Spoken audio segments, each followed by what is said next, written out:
Hello, everyone, and welcome to another episode of Selling Greenville, your favorite real estate podcast here in Greenville, South Carolina. I'm your host, as always, Stan McCune, realtor, right here in the Greenville area of South Carolina. You can find all of my contact information in the show notes if you need to reach out to me for any of your real estate needs. And just a reminder, as always, please silence your phones as I just had to do because I forgot to. Silence your phone so you don't miss what I'm about to say. Please also subscribe to the show so you don't miss future episodes if you enjoy it. Leave a rating, leave a review. I'd appreciate any of you guys that do that. And if you need a realtor in the Greenville area, you can find all of my contact information in the show notes. That is the housekeeping for today. I've got a lot to talk to you guys about because there's a lot of different things going on here. The government is cooking a lot of different things. I just came back from DC, what we call the Realtor Legislative Meetings. This is basically a time for realtors to converge. I think there were 10,000 of us on Washington, D.C., take over the city, talk about home ownership related issues, realtor related issues with government officials and amongst ourselves.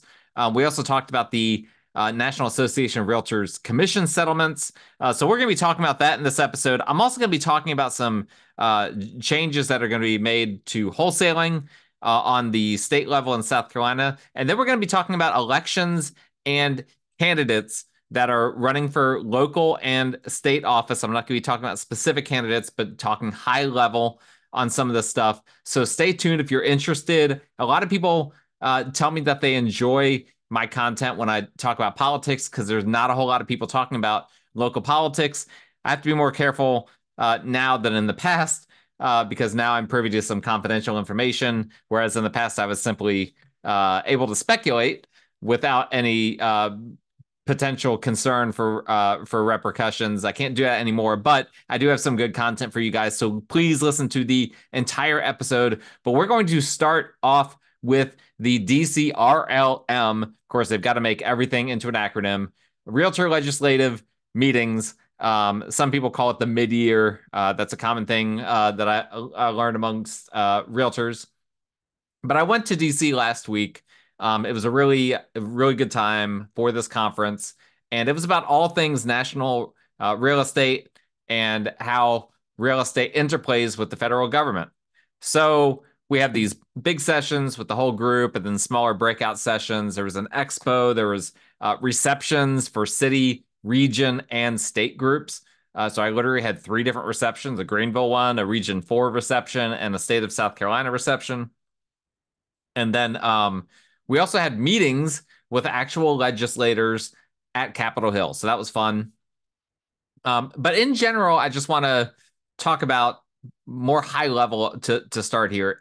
It was kind of a somber mood at this conference, and this kind of permeated it in a few different ways. There's just a lot of uncertainty right now about the future of real estate, the future of our government as well, because obviously it's a big election year. A lot of people don't know what's going to happen these next few months, and you just kind of got the sense that things were just a little bit more somber than you would typically expect. Now, this was my first time at this conference, so I can't speak to how it compared. But in one breakout session I was in, there were panelists and they were taking Q&A, and they said that there were way fewer questions and the group was way less chatty than normal during Q&A. So that leads me to believe that it was a more somber time in general than typical. So I found that to be very interesting.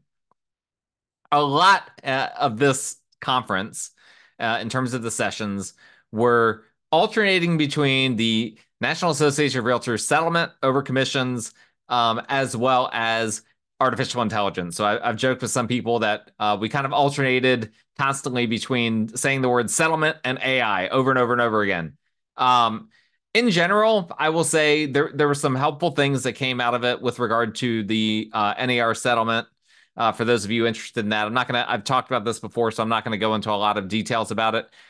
They're still very much in a state of, we're not sure. We've got more information, but we're still not sure what's going on. That being said, there is still getting to be some clarity. So here's an example of where like clarity is still needed. Right now, by the way, the settlement originally, the changes were as a result of the settlement were going to be in July. Now that's gotten pushed back to mid-August. I do believe, based on the fact that things are starting to move along in terms of approval process for the settlement, I do believe that mid-August date, I believe it's August 17 of this year, when the big changes are going to be made. I do believe that is going to hold, just based on what I'm seeing. But an example of of something that still needs clarity is that this settlement, part of what was mandated in the settlement, is that for a buyer agent to give a tour to a home to a potential buyer, that they must have a signed agreement, a buyer agency agreement with that buyer. Well, the question comes up, well, what about open houses? Open houses are done on behalf of the seller, even though you are kind of showing tours to buyers. It's different. That doesn't require any paperwork signed by the buyer for you to do that. Okay, great. Well, what if the buyer decides to make an offer? Well, this is where it really gets to be a gray area, because they say that you can perform ministerial acts on behalf of the public without them having a buyer agency agreement in place per se. But at one session I was at, they said, well, if you're at an open house, a buyer comes through, it's fine for you to show it to them. But if they want to make an offer, then you have to have them sign a written agreement. Well, that is very much against what the industry has always been about, because that isn't your client, right? If I'm representing a seller and someone shows up at the house, they want to look at the house during an open house, I'm not representing them. I have not represented them at any point during the process, and I shouldn't represent them, right? Because representation implies that you've been working with this person up to this point. And we have in South Carolina something called transaction brokerage that allows realtors to do ministerial acts and other things on behalf of parties that they don't represent. And so this came up in session, and the panelists were just kind of like, yeah, we need to get back with you on that. I don't know if they've updated yet their FAQ to account for that. I haven't had a chance to look at it, but those are the sorts of things that are still being figured out, still being worked out. Obviously, a lot of attorneys are working through the legalese and trying to nail things down. But that's kind of what's going on there. Now, with regard to meetings with legislators, we had a lot of great meetings. I personally met with William Timmons, with Jim Clyburn, with Ralph Duncan, with Congressman Norman. Went to a reception where Nancy Mace was there, and Lindsey Graham, and a few others. So there were a lot of different things where we got to meet with legislators and tell them what we thought was going on in the industry. And we would actually bring them a printout of, here are our top issues, and here's statistics that talk about these issues and kind of what we're seeing, boots on the ground. And again, you might think that this is all just about realtor stuff. No, a lot of this is about home ownership and affordable housing kind of things, because at the end of the day, those are the things that impact our business. We're not asking for the government to pay us, right? Unlike so many businesses. I mean, I saw, people being on strike, trying to get the government to do all sorts of things for them in order to correct their pay. Realtors aren't asking for that. Realtors are just asking for the government to not stonewall the real estate industry as it pertains to home buyers and sellers.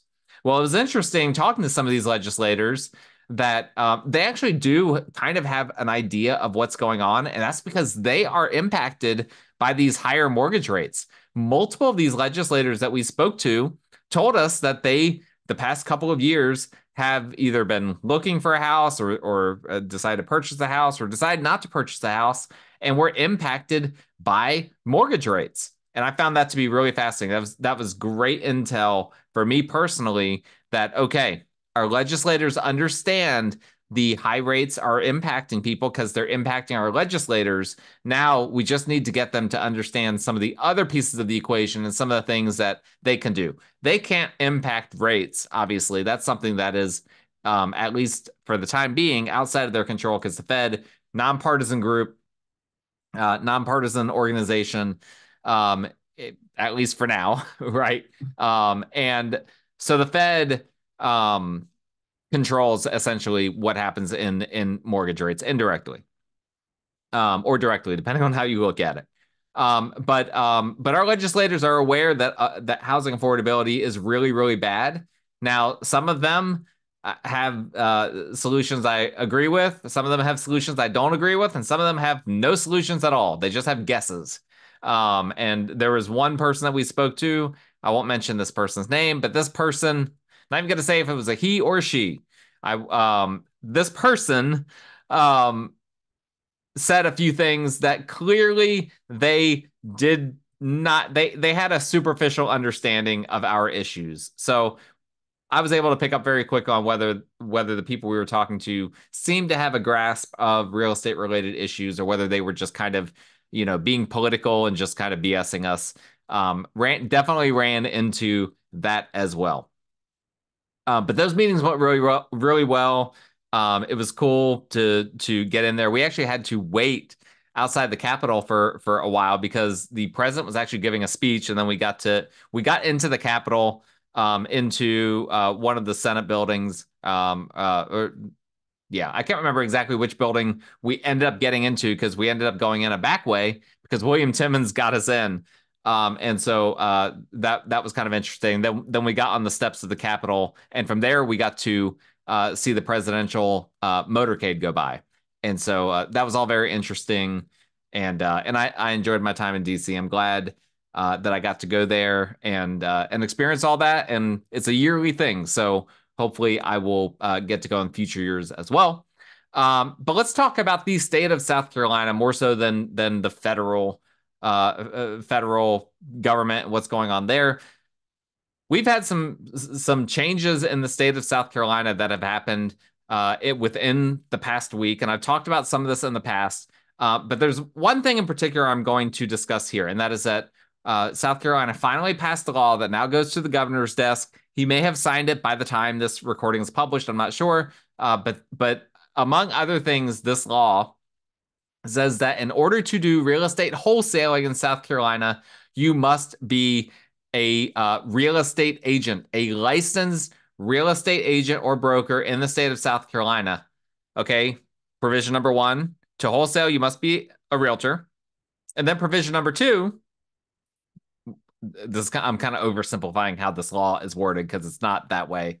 But a simple way to think about it is that then provision number two, it says real estate agents can't participate in wholesaling. Technically, we've not really been able to participate in wholesaling in a very long time, but they've had to clarify some of these things. Now, a reminder for those who don't know, what is wholesaling? Wholesaling is a way to sell real estate. A simple way of thinking about this is how you can sell real estate without being a realtor. So you can get a home under contract for $100,000 and then find someone that's willing to buy it for $120,000 before you even purchase it. And then what happens is you go to the closing table with all three parties. And of course, a lot of wholesalers will do this to where it's not all three parties at the table together, but it can be done that way. And the end seller gets $100,000, the end buyer pays $120,000, and then the wholesaler gets what's in between those two numbers, the $20,000, which is then their assignment fee, is the term that's frequently used. And so that is very loosely speaking how wholesaling works. Now, in case my wholesaler friends are listening, I do have some of them. I am not against wholesalers, and if you are one of my wholesaler friends, you know that. But I am against predatory wholesaling, and that is ultimately what this bill is trying to curtail, and is trying to protect the public from predators. Unfortunately, it's very difficult to do that without impacting all of wholesaling. And I'd love if any of my wholesaler friends could give me ideas for how we could impact the wholesaling predators without impacting the people doing it well and doing wholesaling ethically. Anyway, let's just ask the question, right, that wholesalers have on their mind right now, and that is, will this ban wholesaling in the state? Well, it is a ban. Will it actually work? Now, let's just say that word in the wholesaler community got around rather quickly after this passed. And generally speaking, I think most wholesalers think it's a big nothing burger. They're already figuring out loopholes and ways of getting around the rule because, importantly, the bill doesn't ban contract assignments due to those being necessary in other aspects of real estate, such as commercial real estate, 1031 exchanges, and the like. That being said, there are really two main concerns that I have about this bill and how I don't think it will impact predatory wholesaling. First off, the bill, which I'm not going to get into a lot of specifics about it. We're just going to talk high level here. It essentially bans wholesaling by stating you can't advertise real estate with the expectation of compensation unless you have a written listing agreement, right? That specifies what your compensation is. I don't know if that really does the job because wholesalers, they can still do double closings, right? And in a double closing, you purchase it and then you immediately sell the home to someone else, the end buyer, and you can claim perhaps that the end buyer is a business partner. I mean, there's a lot of different ways that this can be done. And even if a wholesaler doesn't go about it that way, defining advertising real estate, to me, that's going to be tricky. I feel like there are going to be loopholes there. And the bill also differentiates between advertising real estate, which can only be done with a listing agreement, and advertising a contractual position in a sales agreement. Now, I'm no attorney, and nothing in here is legal advice. Nothing on this podcast at all up to this point or after this point is going to be legal advice. So get an attorney if you need that, if you need legal advice. But I have a hunch that little differentiation is going to be a big moneymaker. The differentiation between advertising real estate versus advertising a contractual position and sales agreement, that little differentiation between those two things is going to be a big moneymaker for some lawyers involved in wholesaling. I have a feeling that there's going to be some lawyers that figure out a way to weaponize that language and use it in order to make themselves some money. The attorneys have been making all the money in all of this. And I think that that's going to keep going. And really, at the end of the day, the closing attorneys are the ones who hold all the keys when it comes to wholesaling. In my opinion, they enable predatory practices when they keep assignment fees off of seller settlement statements. So standard practice is that the buyer and seller in a standard real estate transaction, the buyer and seller both sign the same settlement statement. If you've ever bought or sold real estate, you have signed a settlement statement, and likely the other party's signatures are on there as well. And that shows how much money the buyer is paying and how much money the seller is receiving. And that's a legally binding document. Now, law firms that specialize in helping wholesalers will give different settlement statements to the seller where they hide how much money the wholesaler is making in their assignment fee. And then the buyer will get a different settlement statement that does have that number on it. Now, does that sound fishy? Does that sound predatory? Well, if you're a wholesaler, you probably think, no, that's not predatory. That's just a way to make sure that we don't have closing table confusion. Let me ask you, if you're not doing something predatory, why do you need to hide how much money you're making? Me as a realtor, I have to have the conversation of my compensation upfront with my clients right away. And I feel like a lot of these wholesalers, if they're not predatory, but they're not willing to have how much money that they're making be shown to the seller, it's because they're not good at explaining their value as a wholesaler to the seller, right? Us as agents, we have to explain our value to our clients. If you're a wholesaler and you're scared about the seller finding out how much money you made on a wholesale deal, then your explanation is not very good. I'm sorry. That's how I feel. And I've never had a wholesaler give me a good answer to the question of if you're not doing something predatory, then why do you need to hide how much money you're making? If you explain to the seller that you're going to make money doing this, assigning the contract to someone else, then what's the big deal? Did you not explain to them that you might make a lot of money? You might make 30 or 40 or 50,000. I don't know. I don't know what wholesalers are doing. I used to do wholesaling before I was a realtor, and I would always explain that to the people that I was wholesaling. I never had anyone give me pushback on that. They understood it, and they knew how much money I made at the end of the day when it all worked out, and that was that. Nobody gave me pushback. So my concern is that the ones who prey on others in real estate will find loopholes, and closing attorneys will enable those predatory practices by letting them exploit these loopholes and then hiding the assignment fees on those settlement statements. That was all one concern I have. Another concern I have is who's going to police this? Like, is this going to be on agents to police wholesalers? I, I feel like that's an additional burden. Like, are we going to have to be giving statements and providing proof? No realtor is going to do that. Let me tell you that right now. No realtor is going to police this. And so who's going to police it? Is the real estate commission going to police it? Are brokers going to police it? Are the Association of Realtors, the local, the state, the national association, are they going to police it? I don't know who's going to police this. And so, and that's a whole separate thing. That's just kind of like, okay, if nobody's going to police it, yeah, you might say it's illegal, but what are the ramifications for this being illegal? And a separate question I have is, will this impact realtors who do deals with wholesalers, right? There's some pretty vague language in this bill that says that realtors can't assist others in the practice of wholesaling. Well, what does assisting entail? If I answer a question someone asked me about real estate and then later find out that they used that information that they gathered from me to do a wholesale deal, did I assist them? If I answer a question on a Facebook group to a wholesaler, did I assist them? As a realtor, I'm very concerned about the language being used here. What if I have a client that wants to buy a deal off of a wholesaler and they want to use an agent to help them with that? Do I have to say, tough luck, you're on your own, deal with the predatory wholesaler because I can't help you because that's assisting the wholesaler? I don't know. It doesn't seem that way to me, but that language, assisting in the practice of wholesaling, I really don't like it. And I've expressed it to people that I don't like it. Unfortunately, it still snuck its way in there.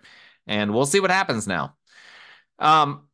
Okay, moving right along. Let's talk about the elections. We have primary elections coming up very soon. Actually, early voting is, oh boy. Early voting, I have it on my calendar because I'll be out of town for the normal voting. Early voting is May 28th through 31st. And then I believe election day proper is the next week. I'm not going to say what day it is because I don't want to steer you wrong, but look it up if you're a South Carolina voter or a non-South Carolina voter as well.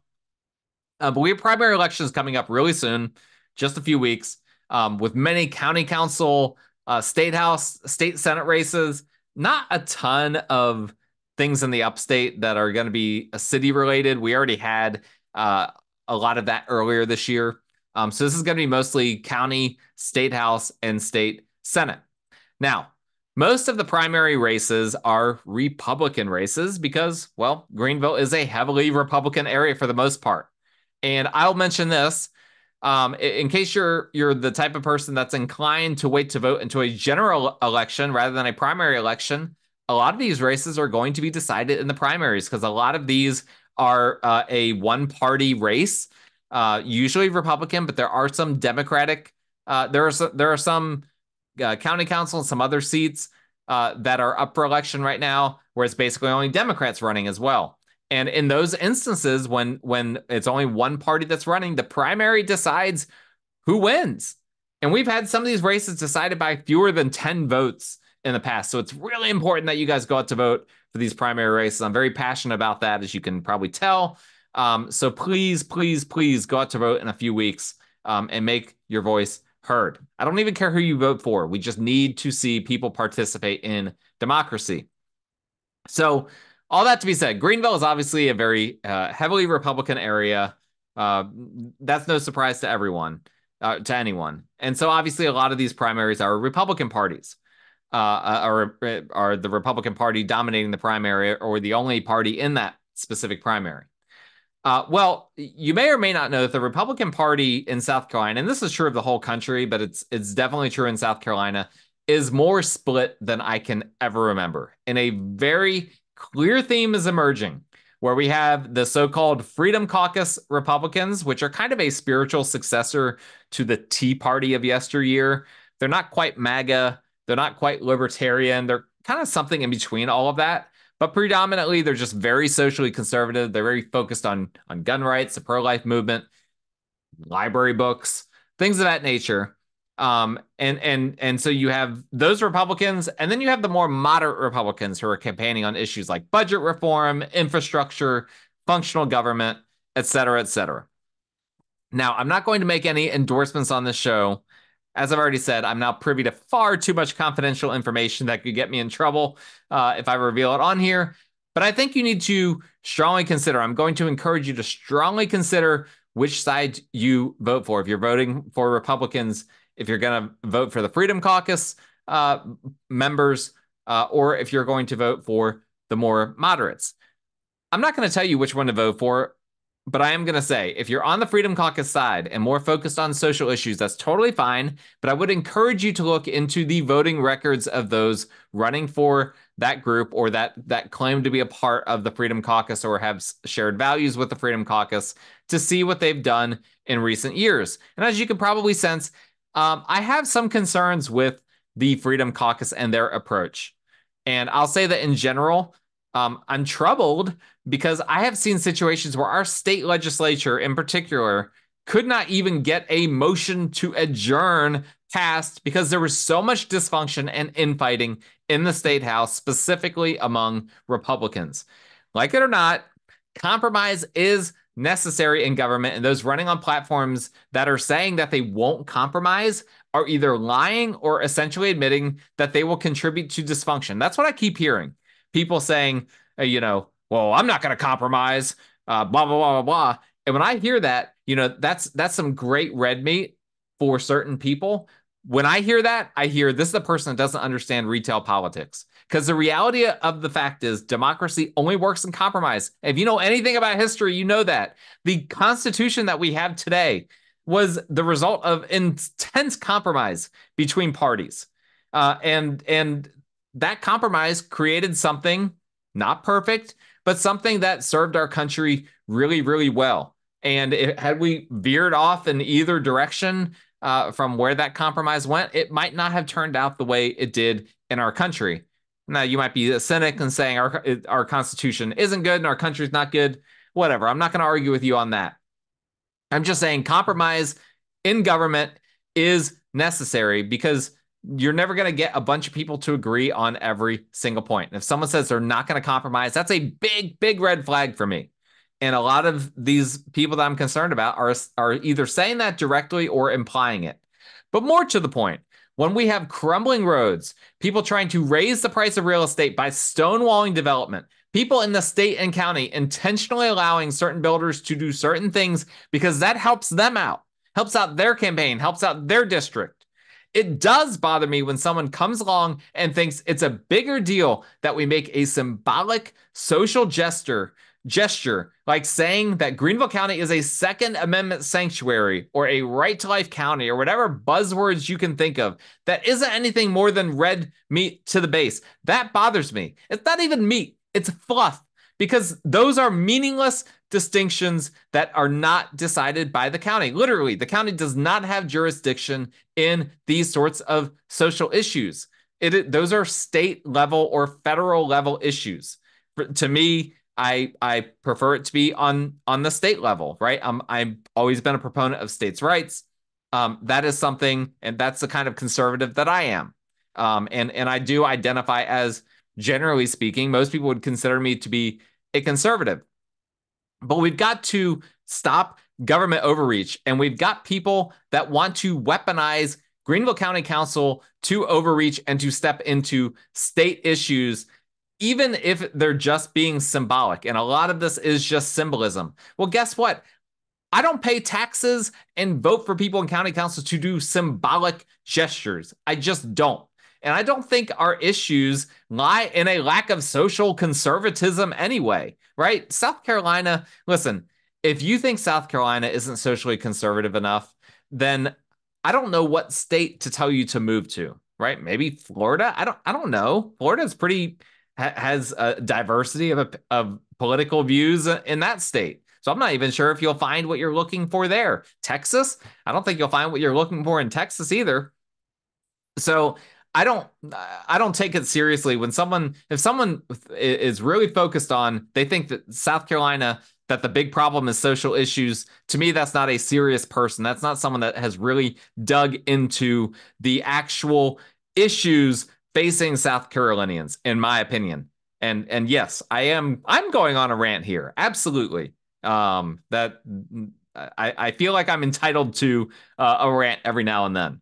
And I'll mention as well, the social conservatives in our government have caved over and over again to other things that aren't traditionally conservative, such as added taxes on gasoline, sales, added taxes on development, et cetera, et cetera. And so they claim to be conservative, but they don't. They're only conservative on a few very specific things, and those things happen to be social issues, but then you're not conservative about the issues that are actually part of what your part of the government are supposed to be addressing. That to me seems like a double standard, particularly on the county level. What about the state level? I thought conservatives were for lowering government involvement.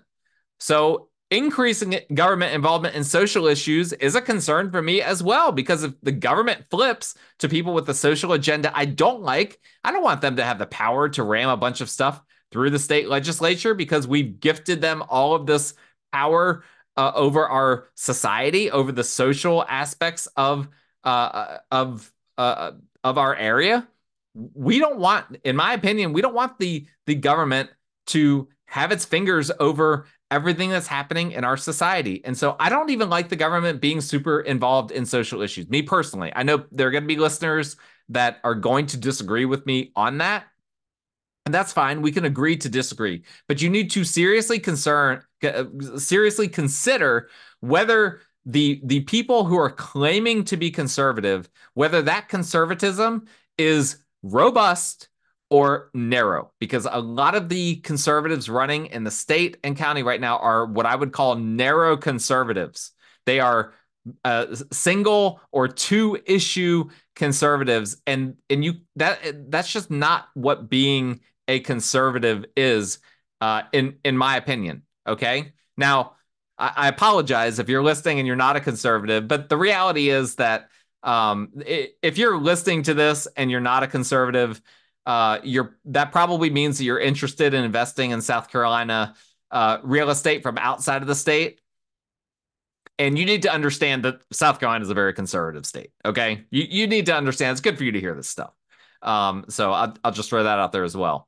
And again, this is not an endorsement or lack thereof of an endorsement to anyone. And I'm not saying I won't vote for someone just because they affiliate with the Freedom Caucus or hold to certain social conservative views or anything like that. I'm not drawing that kind of line in the sand at this point.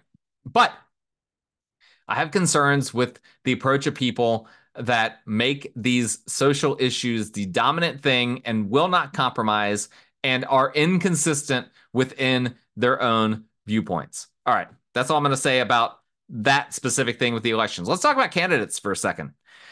I'm not going to name names, but I'll say this. Everybody who isn't an incumbent is winging it. And that's pretty normal, okay? I think people don't fully understand that those running for state and local government have no idea what they're doing. Like, there's very, very few people who have genuine experience that crosses over into the political world who's running for state and local office.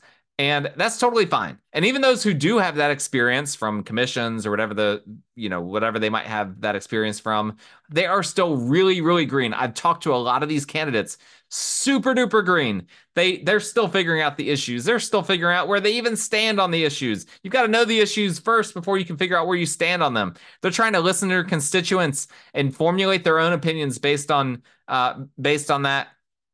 So there's just understand that. Understand that these people that are running, they don't know what they're doing. Will they figure it out? I hope. We've had a bad history of people running for government and winning elections that never learn and never figure it out. But I'm hopeful. We've got some smart people running for office this year.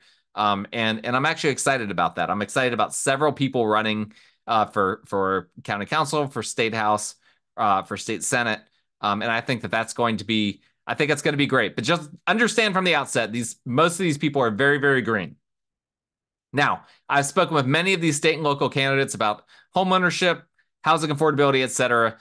Very few of them truly understand the borderline apocalyptic scenario we could experience 15 to 20 years from now if we stonewall builders the way many are demanding the government do. There's very much a we need to stop development now and figure that out later sentiment in Greenville and in the state of South Carolina. But remember, demand gets pent up every year, right? Every year that we have less development than we have people moving into the area, demand gets pent up. The dam, the water keeps building in the dam and eventually that dam eventually gets broken. At the very least, the water eventually starts to trickle over. And eventually, even if the dam holds up, the water flows over and causes issues that way as well. But every year, development is at record lows in this area. And despite what people tell you, it is at record lows in the upstate, I'm telling you, but demand continues to grow. And with growing demand comes growing prices. That is just the reality of the situation. If supply doesn't keep up with demand, prices go up.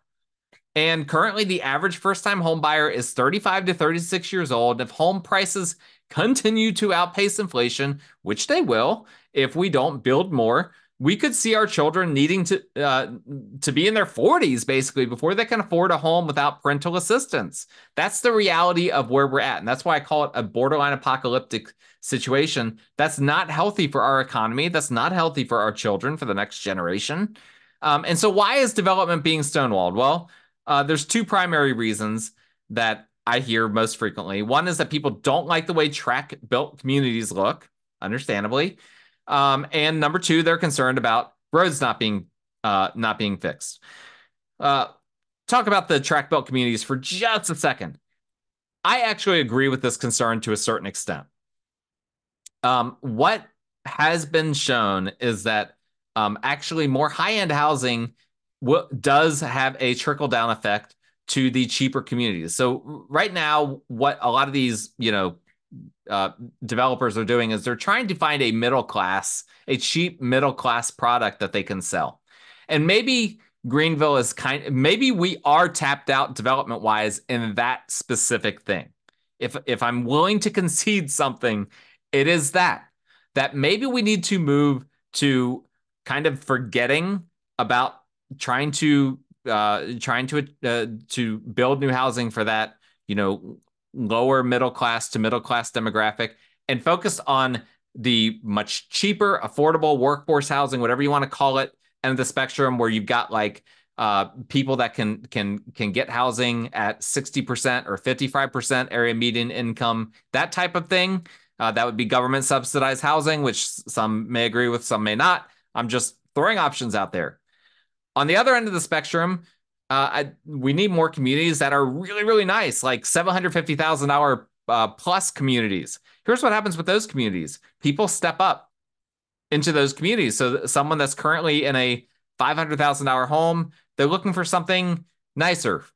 And they're looking for that $800,000, $900,000 home. Well, not a whole lot of those exist. So what happens when you get homes like that built, the person moves out of the $500,000 home and then buys that home.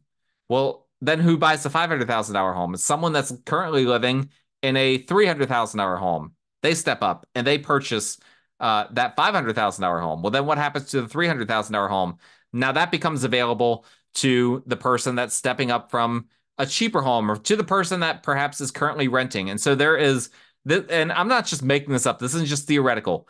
There is a ton of data. I can throw data at you guys all day if I really want to.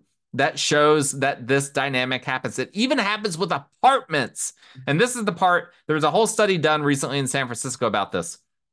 That building apartments, high-end apartments, luxury apartments, causes the cost of housing to go down for everyone else in the business. This is why I like to say all housing is affordable housing. People like to pigeonhole affordable housing to one specific thing. But no, all housing is by definition affordable housing because all housing that is built makes the market more affordable at all price points. But Greenville is tired of these production built tract communities. I get it. I totally get that. And so maybe it is time that we start to try to attract more luxury housing, higher end sort of communities to give people a way to step up. I mean, look at how successful Hartness has been, right? Hartness has been wildly successful. Other communities similar to that. That was, communities built originally with the idea of being higher end communities, and people love those communities, and they've had no problem selling out. That is the sort of thing that I think we need to be maybe more focused on in this area. Now let's talk about the second thing that I mentioned, development. Why is development being just as a whole stonewalled? And the Sorry, that wasn't the second thing. That was the question. The second thing was the roads not being fixed. Now, there will be a penny sales tax on the ballot this year, basically allowing voters to vote on whether they would approve a 1% sales tax increase, which, by the way, that won't. There are some certain things that will not be taxed as part of this tax, including groceries. We don't want to harm. Obviously, those on the lower income end of the spectrum, they have to buy groceries. That's not a luxury item. That will be excluded from the sales tax. But this 1% sales tax, or the penny tax as they're calling it, to make it sound even less than 1%, it's going to be on there in order to fund roads. And this is really, really important. All right. If you're a cynic, if you're just like, yeah, they're not going to use it to fund roads. They tried that with the gas tax. They messed up with the gas tax a few years ago. This time they're going to put on the ballot the exact roads to be improved by this tax. And they already have the debate. There were people that wanted there to be more stuff paid for besides just roads on the penny sales tax. And thank goodness the committee, they held their ground. They said this can only be for roads. So it's only going to be for roads. And they're going to put the exact roads that it's going to be for on the ballot. Now they're still figuring out how they're going to squeeze all of that into a ballot. So we'll see how it plays out. Obviously, you can't have people reading 20 pages while they're voting. So we'll see how all that plays out. But we got this penny sales tax, and the penny sales tax is very divisive. All right. And here's what we're seeing, right? The candidates I've talked to, they have to really walk a fine line here because I think they realize that this tax, unfortunately, is necessary. But as I've already said, I've already called out some of them for flip-flopping on conservative values. And a lot of them are wrestling with, they don't really want to be positive about the penny sales tax. They want to run on a fiscal responsibility platform. But a lot of them realize they kind of have to, like, we kind of need this more tax revenue. And that might come as a surprise. If you know me well, you know I am not a big tax guy. I am a small government person, generally speaking. You probably figured that out from some of the comments I've made. But this is a different scenario. And I'm going to try to convince you guys real quick on my perspective on this. So the long story short is, if you want the roads to be fixed, you have to be in favor of the penny sales tax. I'm sorry, I'm not a fan of these taxes, but we've dug too deep a hole. No pun intended. No, I'm not going to make a pothole joke. But we have dug too deep a hole when it comes to the roads things. And I've heard candidates say, we don't need to raise taxes. We just need for the government to be more efficient with the money that the county and state already has.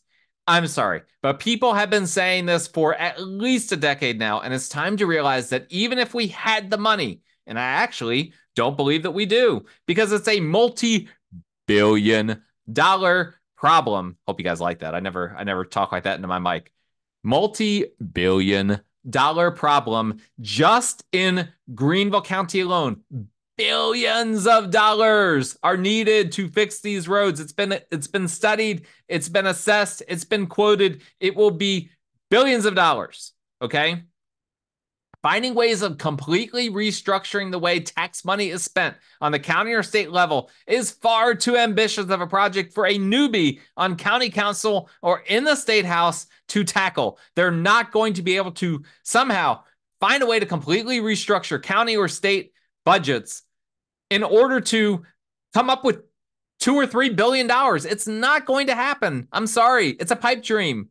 You can say that you're going to do it. You're not going to do it. Come back to me 2 years from now and show me that you did it. You're not going to be able to show it to me. I promise you. I challenge you.